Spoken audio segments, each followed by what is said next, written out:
because I saw the prosecution and I was like, if this is enough to convict a man of murder, we're all fucked. Yeah. Hey, it's Matt. Diane was on a podcast the other day, and I wanted to review that podcast with you. Diane, my lawyer, Diane Menashe, she was on a podcast, and there were some points made, and I think there were important points to my case. So I'm going to discuss those points. So here they are. Well, look at The lead detective and also the head of the department. I love them. No, I really like them. And we joked before. They were like, "You're going to destroy us," and I was like, "No, but I'm going to do it softly." and you're going to end up having to come along with me. Like, we joked about it. I mean, literally joked about it. But they became I couldn't have paid for that amazing expert because that amazing testimony, because the police really botched that case. Yeah. Yeah. I mean, they did prosecutors botched it. Police botched it.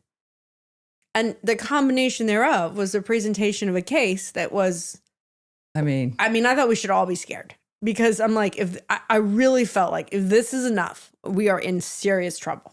Hey, that last clip, Diane discussed how the prosecution knew how weak their case was. They told her pre-trial that they knew that she was going to destroy them because they knew they had a weak case, and they were all laughing about it. They were Diane's telling you that they were joking about it, literally, how awful their case was. That's telling. And also Diane said again, if this is the type of thing that this is the type of case that you can bring a person, charge them with murder and bring them to trial with, she says it's very, very dangerous. And I have to agree. I mean, with no evidence, this could happen to anyone. If they don't need evidence to bring you to trial for a murder, it's dangerous. As I could about the empathy. I will tell you, still did get him his. I'm going to set the rhythm here, and this is what's going to happen. He didn't. It wasn't. Yeah. It was a struggle for us. It was a real struggle.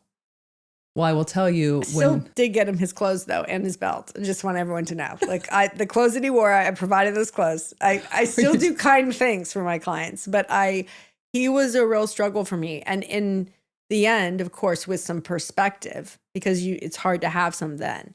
I reminded myself as much as I could about the empathy, piece, which is he was innocent and he was incarcerated. And I don't know what that stress is like.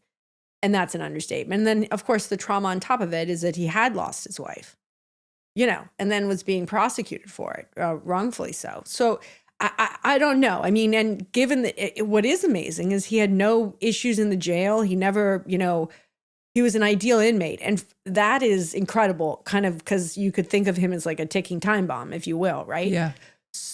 So he was so good in that way. He just wanted to understand my process. And because I wasn't going to share my process with him, or I wasn't going to change my process, he wasn't happy with me a lot leading up to it.